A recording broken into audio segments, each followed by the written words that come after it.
नमस्कार दोस्तों। आज के वीडियो में हम देखने वाले हैं कि रेलवे सेक्टर की दिग्गज कंपनी आरवीएनएल रेलवे विकास निगम लिमिटेड ने 3 ही ट्रेडिंग सेशंस में 14% का रिटर्न दिया है। हम देखते हैं कि क्या है इसके रीजन और क्या इस शेयर के लॉन्ग टर्म टारगेट हो सकते हैं। सबसे पहले स्टैंडर्ड डिस्क्लेमर, मैं कोई सेबी रजिस्टर्ड एडवाइजर नहीं हूँ और ना ही ये वीडियो एक बाय रिकमेंडेशन है। इस वीडियो का पर्पज सिर्फ आपको एजुकेट करना है। अगर आपको कोई भी इन्वेस्टमेंट करना हो तो अपने फाइनेंशियल एडवाइजर से पूछकर कीजिए।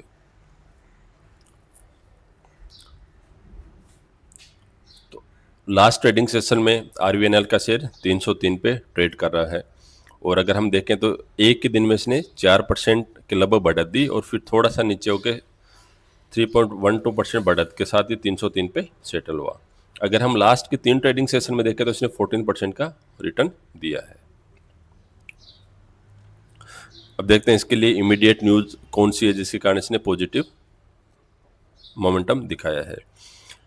आरबीएनएल को ईस्ट कोस्ट रेलवे से 968 करोड़ का एक कॉन्ट्रैक्ट मिला है। इस कॉन्ट्रैक्ट के तहत इसको भद्रक विजयनग्राम रूट की 3rd और 4th रेलवे लाइन को कंस्ट्रक्ट करना है। ये रेलवे लाइन की टोटल कॉस्ट 385 किलोमीटर होगी और इसके साथ साथ ही इसकी में कई सारे इंजीनियरिंग मार्वल जुड़े हुए हैं। इसको मेजर ब्रिज का कंस्ट्रक्शन का काम करना है महानदी और कतजोरी रिवर के ऊपर और इसका टारगेट है 3 ईयर्स। साथ ही साथ इसको साउथ सेंट्रल रेलवे से कॉन्ट्रैक्ट मिला है 242 करोड़ का। इसमें इसको जो ओवरहेड की जो रेलवे इलेक्ट्रिफिकेशन जो 1x25 केवी की लाइन थी इसको 2x25 केवी में कन्वर्ट करना है और इसके लिए इसको टाइमलाइन मिली है 2 ईयर्स। तो अब ओवरऑल स्ट्रक्चर देखते हैं कि मिनिस्ट्री ऑफ रेलवे के अंडर आरवीएनएल फंक्शन करती है। मिनिस्ट्री ओवरऑल मैंडेट और फंडिंग इसको प्रोवाइड करती है। ये फाउंड हुई थी 2003 के अंदर और आज के दिन ये कैटेगरी 1 नवरत्न पीएसयू है। तो इसका मॉडल क्या है? ये रेलवे के लिए प्राइमरी कंस्ट्रक्शन आर्म का काम करती है, प्रोजेक्ट्स को एग्जीक्यूट करती है कंसेप्चुअलाइजेशन से लेके इंटायर कमीशनिंग तक और साथ ही साथ ये pure play railway infrastructure and heavy construction sector की कंपनी है। साथ ही साथ जो भी रेलवे मिनिस्ट्री के जो एक्स्ट्रा बजटरी रिसोर्सेज हैं उनको मोबिलाइज करके स्पेशल पर्पज व्हीकल्स के थ्रू ये मोबिलाइज करती है। अब इसके फाइनेंशियल्स अगर हम देखें तो इसके मार्केट कैप अप्रोक्सीमेट 63,000 करोड़ है। आज के दिन ये शेयर ट्रेड कर रहा है 303 रुपये का और इसके जो 52 वीक का लो है 248 एंड 52 वीक का हाई है 448 रुपये। और अगर हम देखे जाए तो 52 वीक्स हाई से आज के दिन ये 32% बिलो ट्रेड कर रहा है। अभी हमने 3 ट्रेडिंग सेशन में देखा है कि 14% ये स्टॉक मूव कर चुका है, उसके बावजूद 32% अपने 52 वीक हाई से बिलो ट्रेड कर रहा है। अगर इसका पी रेशो देखें तो P ratio slightly higher side पे 55.1 जबकि इंडस्ट्री का एवरेज है 26.6। Return on equity 14% and return on capital employed 14.7% है। अगर इसके शेयर होल्डर्स के बारे में बात करें तो इरकॉन की तरह ही गवर्नमेंट की होल्डिंग है, इसमें अप्रोक्सीमेटली 73%। साथ ही साथ अगर हम बात करें तो एफआईआईज की होल्डिंग है around 5%, mutual funds nominal 0.13%, DIIs 6.2% की होल्डिंग है। इसके साथ यूनिक हमें कि इसमें प्रोमोटर्स की कोई भी प्लेजिंग नहीं है, 0% प्लेज शेयर हैं। तो इससे ये हमें दिखता है कि इन प्रोमोटर से अच्छा खासा कॉन्फिडेंस है अपने शेयर्स पे। साथ ही साथ शेयर्स में कोई डाइल्यूशन नहीं हुआ है। 2010 के बाद ना ही तो कोई स्प्लिट हुआ है ना ही कोई बोनस हुआ है। इसके साथ साथ ये रेगुलर डिविडेंड यील्ड देती है जो कि अप्रोक्सीमेटली 1% है ईयरली। अभी आज के दिन हम इसके प्रोज देखें और कॉन्स देखें तो सबसे पहले तो इसका वैल्यूएशन बहुत हाई है, 55 का पी बहुत ही हायर वैल्यूएशन को सजेस्ट करता है जबकि इंडस्ट्री पी इसका 26.6 है। लेकिन इसे हम ये भी सजेस्ट कर सकते हैं कि इंडस्ट्री इतनी ही परफेक्शन की उम्मीद इस कंपनी से करती है। इस कंपनी का जो ग्रोथ का पैटर्न है तो अगर वो अपने लॉन्ग टर्म पे खड़े रहे तो ये वैल्यूएशन भी सही साबित हो सकता है। साथ ही साथ अगर लास्ट के ईयर का हमें देखें तो कंपनी के जो रेवेन्यू की ग्रोथ है, रेवेन्यू और प्रॉफिट दोनों में ही हमें थोड़ा सा डिप देखने को मिला है। साथ ही साथ अगर हम आरएसआई की बात करें तो आरएसआई का इंडिकेट करता है strong price strength and robust buying pressure. साथ ही साथ एमएसीडी ने क्या किया, रिसेंटली जीरो लाइन को क्रॉस किया है और ये कंफर्म करता है कि बुलिश ट्रेंड का रिवर्सल है। इसके साथ साथ ही इसकी स्ट्रेंथ क्या है, इसकी रोबस्ट ऑर्डर बुक है। रिसेंटली हमने देखा है 1200 करोड़ के अप्रोक्सीमेट इसको कॉन्ट्रैक्ट्स मिले हैं। नवरत्न स्टेटस है, तो इसको 1000 करोड़ से नीचे के जो भी एक्सपेंडिचर्स हैं उसके लिए मिनिस्ट्री से अप्रूवल लेने की जरूरत नहीं है। इसका बोर्ड ऑफ डायरेक्टर खुद ही या बोर्ड ही खुद डिसीजंस ले सकता है। साथ ही साथ नवरत्न स्टेटस होने के कारण गवर्नमेंट के मैंडेट की एक रिलायबल स्ट्रीम होगी, इसको कॉन्स्टेंटली कुछ न कुछ कॉन्ट्रैक्ट्स तो मिलते ही रहेंगे। साथ ही साथ प्रिस्टीन कैपिटल स्ट्रक्चर है, इसमें ना तो किसी भी शेयर का प्लेजिंग है और साथ ही साथ कोई गवर्नेंस से रिलेटेड या मिस गवर्नेंस जैसा कोई इश्यू नहीं है। और साथ ही साथ जैसे इस बजट में देखा कि रेलवे के एक्सपेंशन के लिए गवर्नमेंट काफ़ी अच्छा कैपिटल एक्सपेंडिचर खर्च कर रही है, तो उसका बेनिफिट आरवीएनएल को होने वाला है। अगर इसके कॉन्स देखें जो इसकी ग्रोथ को रेस्ट्रिक्ट करते हैं, तो सबसे बड़ा तो प्रीमियम वैल्यूएशन 55 पीई, इंडस्ट्री का पीई 26 है, तो उससे बहुत ज़्यादा है।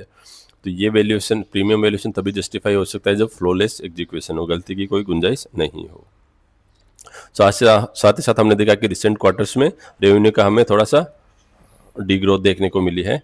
और कैपेक्स वल्नरेबिलिटी, अगर इसके सारे जो डिपेंडेंस है वो गवर्नमेंट के बजटरी एक्सपेंडिचर पे है, तो अगर किसी फाइनेंशियल ईयर में गवर्नमेंट का फोकस शिफ्ट और वो कैपिटल एक्सपेंडिचर पे कम अलोकेशन देगी, तो इस शेयर को डाउनवर्ड प्रेशर फेस करना पड़ सकता है।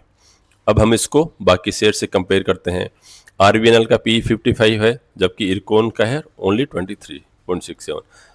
Similarly L&T Larsen and Toubro 33 के पी के साथ ट्रेड कर रहा है। डिविडेंड यील्ड देखी जाए तो आरवीएनएल 0.57%, जबकि इरकॉन 1.7% एंड एल&टी 0.83%। आरवीएनएल का कोर एडवांटेज क्या है कि ये प्योर प्ले रेलवे बिल्डर है। हेवी रिलायंस इसकी ministry of railway SPP models पे है और हाई ग्रोथ प्रीमियम पे स्टॉक ट्रेड कर रहा है। जबकि इरकॉन का देखे जाए तो वैल्यूएशन इसका काफ़ी लोअर हैंड जस्टिफाइड है और हाईली डाइवर्सिफाइड है across highways and international infrastructures में। आरवीएनएल ओनली रेलवे स्ट्रक्चर में काम करता है, इरकॉन जबकि हाईवेज पे भी काम करता है। प्लस इसका सिग्निफिकेंट जो रेवेन्यू है वो इंटरनेशनल स्ट्रीम से भी आ रहा है। और एल&टी का बारे में तो बोलना ही नहीं है, तो अनडिस्प्यूटेड जायंट है। इसका तो डाइवर्सिफिकेशन सारे कंस्ट्रक्शन की एक्टिविटीज़ में है। मिडिल ईस्ट में इसका अच्छा खासा एक्सपोजर है। अभी जो लेटेस्ट डेवलपमेंट्स हैं उसके अंदर आरवीएनएल भी अपने आप को डाइवर्सिफाई करने की कोशिश कर रहा है। तो इसके अंदर बड़े जैसे मैन्युफैक्चरिंग पिवट है, इसने पार्टनरशिप की है 120 वंदे भारत स्लीपर ट्रेन के सेट बनाने की, और हर ट्रेन में 16 कोचेज होंगे। और इसका जो फर्स्ट प्रोटोटाइप है वो एक्सपेक्टेड है मिड 2026 तक, जून या जुलाई 2026 तक। ये अपने आप को जो ट्रैक्स ले करती हैं उससे रोलिंग स्टॉक बनाने वाली कंपनी में भी डाइवर्सिफाई करना चाह रही है। साथ ही इंटरनेशनल ईपीसी प्रोजेक्ट्स हैं यूएई एंड ओमान, उसके अंदर भी एग्रेसिवली बिड कर रही है। साथ ही साथ इसने किर्गिस्तान में भी रेलवे इंडस्ट्री की एक जॉइंट वेंचर डेवलप की है, 50-50 पार्टनरशिप की है, और उसका काम होगा रेलवे, रोड और मेजर इंफ्रास्ट्रक्चर डेवलप करना किर्गिस्तान में। साथ ही साथ अगर हम एक्सपर्ट की कंसेंसस देखें, टारगेट्स को देखें, तो प्रीवियस टारगेट इसका 334 से 340 था जो आईडीबीआई कैपिटल ने दिया था, वो इस कंपनी ने सक्सेसफुली हिट कर लिया था। आज के दिन अगर हम सभी ब्रोकरेज हाउसेस की 10 ईयर का होराइजन देखते हैं, तो 303 से अगर हम बुल केस देखें तो 2030 तक 1946 के टारगेट्स हमें मिल सकते हैं, और 2035 तक 3500 के टारगेट हमें देखने को मिल सकते हैं। अगर बेरिस आउटलुक को देखें तो भी 2030 तक 960 के लेवल हमें ये शेयर दिखा सकता है, और 2035 तक 2500 के लेवल्स हमें देखने को मिल सकते हैं। तो जो आज के दिन इन्वेस्टमेंट की सिंथेसिस है, और आज के दिन नेक्स्ट टाइम पे जो आरवीएनएल के इतने सारे जो पीई है वो जस्टिफाइड है, उसके 3 मेजर पीवट हैं। पहला तो नवरत्न कंपनी है और इसका एग्जीक्यूशन फ्लोलेस है, और साथ ही साथ कोई भी शेयर्स की प्लेजिंग नहीं है। साथ ही साथ जो वंदे भारत ट्रेन्स को ये मैन्युफैक्चर करने वाली है। साथ ही साथ मिडिल ईस्ट और सेंट्रल एशिया में ये एक्सपेंड कर रही है, और किर्गिस्तान में तो ये हाईवे और अदर हेवी इंफ्रास्ट्रक्चर्स में भी कंपनी जाने वाली है। तो ये अपने आप को डोमेस्टिक रेल कॉन्ट्रैक्टर एक टाइम पे माना जाता था, उससे अपने आप को ट्रांसफॉर्म करिए ग्लोबल इंफ्रास्ट्रक्चर पावर हाउस में, और इसीलिए जो इसका जो हाई वैल्यूएशन है ये जस्टिफाइड हो सकता है। मार्केट इसको इन्हीं सब चीज़ों के साथ में लिंक करके देख रहा है। तो फ्रेंड्स, आप मुझे कमेंट करके बताइए कि क्या आप RVNL का शेयर परचेज करने वाले हो या नहीं। अगर वीडियो अच्छा लगा तो चैनल को सब्सक्राइब करो एंड इस वीडियो को लाइक ज़रूर करें।